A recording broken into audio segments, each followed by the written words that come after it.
మీకెప్పుడైనా ఇలా అనిపించిందా? వీళ్ళెంత కాన్ఫిడెంట్‌గా మాట్లాడుతున్నారు. ఎంత ధైర్యంగా నిర్ణయాలు తీసుకుంటున్నారు. నేనలా ఎందుకు కాన్ఫిడెంట్‌గా ఉండలేకపోతున్నాను అని మీకెప్పుడైనా అనిపించిందా? ఈ కాన్ఫిడెన్స్ అనేది ఏదో డబ్బుండటం వల్లో, అందం ఉండటం వల్లో వచ్చేది కాదు. అలాగే బాగా చదువుతున్నారనో, లేకపోతే లైఫ్‌లో బాగా అచీవ్ చేశారు అన్న దాని వల్లే కాన్ఫిడెన్స్ వస్తుందనుకుంటే పొరపాటు. ఈ కాన్ఫిడెన్స్ అనేది మన లోపల నుంచి వచ్చేది. బయట నుంచి వచ్చేది కాదు. మరి ఈ కాన్ఫిడెన్స్‌ని ఎలా ఇంప్రూవ్ చేసుకోవాలి? దీనికి చాలా రకాల పద్ధతులుంటాయి. కానీ మనం ఈరోజు డిస్కస్ చేయబోయేది జర్నలింగ్ గురించి. మైసెల్ఫ్ పల్లవి లక్కాప్రగడ, క్లినికల్ సైకాలజిస్ట్. అసలు జర్నలింగ్ అంటే ఏమిటి? జర్నలింగ్ అంటే మన ఆలోచనల్ని, మన భావాలని, మన లక్ష్యాలని, అలాగే మనం రోజు దైనందిన జీవితంలో జరిగే విషయాలన్నిటిని ఒక చోట ఒక డైరీలో నిజాయితీగా రాయటమే జర్నలింగ్. దీనికి అందమైన భాష అవసరం లేదు, గ్రామర్ అవసరం లేదు, మంచిగా రాస్తున్నానా లేదా, ఇది ఎవరినో చూస్తారేమో ఇట్లాంటివేమీ అవసరం లేదు. మనకేమనిపిస్తుందో అదంతా నిజాయితీగా రాయటమే జర్నలింగ్. అసలు కాన్ఫిడెన్స్ ఎందుకు తగ్గిపోతుంది? చాలా సార్లు ప్రాబ్లం అనేది మన సామర్థ్యంలో ఉండదు. మన ఆలోచనలో మాత్రమే ఉంటుందన్నమాట. అంటే అమ్మో! నేను సరిగ్గా మాట్లాడగలనో లేదో, నేను సరిగ్గా చేయగలనో లేదో, సరిగ్గా డెసిషన్స్ తీసుకోగలనో లేదో, వాళ్ళు చూడు ఎంత బాగా మాట్లాడుతున్నారు. ఇట్లాంటి ఆలోచనల వల్లే మనం మన సామర్థ్యాన్ని తక్కువ చేసుకుంటూ ఉంటాం అన్నమాట. అంటే మన కాన్ఫిడెన్స్‌ని మనమే తగ్గించుకుంటూ ఉంటాము. అసలు జర్నలింగ్ రాయటం వల్ల మనలో కాన్ఫిడెన్స్ ఎందుకు పెరుగుతుంది అని మీకు డౌట్ రావచ్చు. ఎందుకంటే ఫస్ట్ మన గురించి మనమే బాగా తెలుసుకోగలుగుతాము. అంటే మన భావాల్ని, మన ఆలోచనల్ని ఒక పుస్తకంలో రాయటం వల్ల మన గురించి మనకి పూర్తిగా తెలుస్తుంది. మనకి ఏది ఒత్తిడి క్రియేట్ చేస్తోంది, ఏది మనకి హ్యాపీనెస్ ఇస్తోంది, నా లక్ష్యాన్ని చేరుకోవటానికి నేనేమేం చెయ్యాలి, ఇట్లాంటివన్నీ రాయటం వల్ల మీ గురించి మీకు అంటే మీ స్ట్రెంగ్త్స్ అండ్ వీక్‌నెసెస్ అనేవి మీకు పూర్తిగా తెలుస్తాయన్నమాట. అలాగే చిన్న చిన్న విషయాలను గుర్తించటం నేర్పుతుంది. అంటే ఏంటి? రోజువారీ జీవితంలో మనం యాక్చువల్‌గా ఎప్పుడు మనం చేసే తప్పుల్ని ఎక్కువ చూస్తూ ఉంటాము. కానీ మనం చేసిన చిన్న చిన్న పనుల్ని మనం ఎప్పుడూ గుర్తుపెట్టుకోమనమాట. తప్పుల్ని ఎక్కువ చేసి చూడటం వల్ల మన కాన్ఫిడెన్స్ అనేది తగ్గిపోతుంది. కానీ ఆ విజయాలనన్నిటిని మనం దాంట్లో చూసినప్పుడు, మనం మళ్ళీ వాటిని చదివినప్పుడు మనలో తెలియని కాన్ఫిడెన్స్ అనేది ఆటోమేటిక్‌గా పెరుగుతుంది. ఈ జర్నలింగ్ అనేది ఓవర్ థింకింగ్‌ని తగ్గిస్తుంది. ఎలాగంటారా? ఒక విషయాన్ని గురించి పదే పదే ఆలోచిస్తే మన మనసు అలసిపోతుందనమాట. కానీ దాన్ని ఎప్పుడైతే మనం వెంటిలేట్ చేస్తామో, అది ఒక పుస్తకంలో రాసినప్పుడు ఏమవుతుందంటే, ఆ భావాలు మనల్ని బాధపెట్టడం తగ్గిస్తుంది. మన మనసులో భారాన్ని తగ్గిస్తుంది. కాబట్టి చక్కగా మన ఆలోచనలనేవి కంట్రోల్‌లోకి వస్తాయి. మనలో ఆటోమేటిక్‌గా కాన్ఫిడెన్స్ అనేది పెరుగుతుంది. అలాగే మంచి నిర్ణయాలు తీసుకోగలుగుతారు. తొందరపడి నిర్ణయాలు తీసుకోకుండా చక్కగా ఆలోచించి, దానివల్ల లాభ నష్టాలని అంచనా వేసుకొని, మంచి డెసిషన్స్ తీసుకోగలుగుతారు.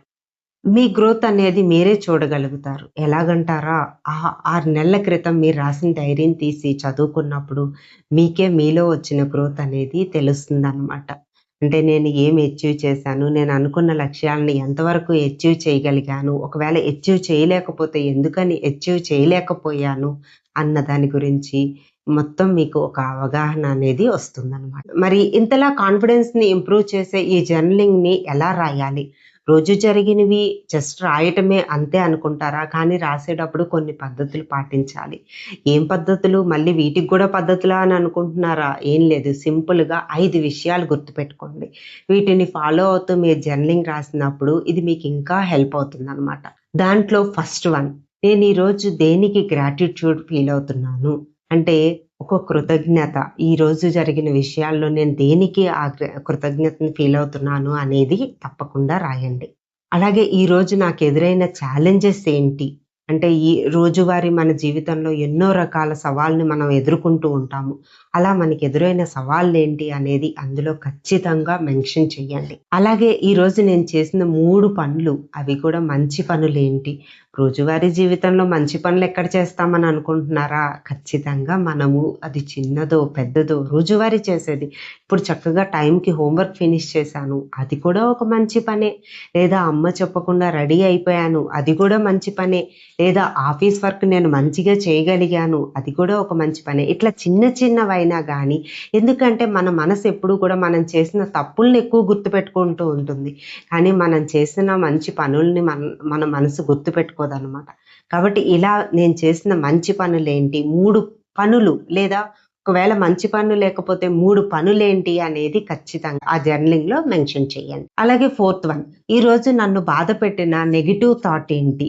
అంటే ఇప్పుడు అది నిజంగానే నిజమా? లేదా అది నా ఆలోచన మాత్రమేనా? ఆ ఆలోచన నన్ను బాధపెట్టింది. అది నిజమైతే గనక దానికి సంబంధించిన యాక్షన్ తీసుకోండి. అది ఓన్లీ నా ఆలోచన మాత్రమే అయితే గనక దాని గురించి వదిలేయొచ్చు. అలాగే fifth one, most important one. రేపు నా లక్ష్యాన్ని చేరుకోవటానికి నేను చేసే ఒక పనేంటి? అంటే అలా రేపటి లక్ష్యాన్ని చేరుకోవటానికి నేను రేపు చేయబోయే ఒక చిన్న పనేంటి అనేది ఖచ్చితంగా దాంట్లో జర్నలింగ్‌లో మెన్షన్ చేయండి. ఈ జర్నలింగ్‌ని అలవాటుగా ఎలా మార్చుకోవాలి? జర్నలింగ్ అనంగానే అమ్మో! రోజు జరిగేవన్నీ రాయాలంటే చాలా టైం పడుతుంది కదా! బోలెడంత టైం వేస్ట్ అవుతుంది. ఇట్లా ఏం అనుకోవద్దు.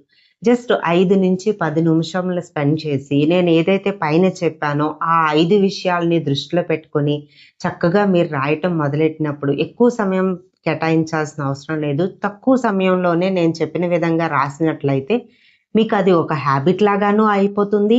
అలాగే మీ గురించి మీకు పూర్తిగా తెలుసుకొని మీలో కాన్ఫిడెన్స్ ఇంప్రూవ్ చేసుకోవటానికి అవకాశం ఉంటుంది. కాన్ఫిడెన్స్ అనేది ఒక మ్యాజిక్ కాదు. ఇది రోజువారీ మనం చేసే చిన్న చిన్న పనులతో మనలో పెరిగేదన్నమాట. కాబట్టి ఈ కాన్ఫిడెన్స్‌ని ఇంప్రూవ్ చేయటానికి ఉన్న చాలా పద్ధతుల్లో మనం ఈరోజు జర్నలింగ్ గురించి మాట్లాడుకున్నాము. ఖచ్చితంగా ఈ జర్నలింగ్ రాసి మీకది ఎలా హెల్ప్ అయింది అనేది చూడండి. మీలో ఎవరైనా ఆల్రెడీ జర్నలింగ్ రాసి అది మీలో కాన్ఫిడెన్స్‌ని ఇంప్రూవ్ చేయటానికి హెల్ప్ అయింది అని అనుకుంటే గనక ఖచ్చితంగా కామెంట్ సెక్షన్‌లో తెలియచేయండి. ఇది చాలా మందికి మోటివేషన్ లాగా ఉంటుంది. వాళ్ళు ఫాలో అయ్యి నిజంగానే వాళ్ళలో కాన్ఫిడెన్స్ ఇంప్రూవ్ చేసుకోవటానికి అవకాశం ఉంటుంది. అలాగే మీకు ఈ వీడియో కనుక నచ్చినట్లయితే లైక్ చేయండి. అలాగే మీ ఫ్రెండ్స్‌తో షేర్ చేసుకోండి. అంతేకాకుండా ఛానెల్‌ని సబ్స్క్రైబ్ చేసుకోవటం మర్చిపోమాకండి. Thank you. Signing of.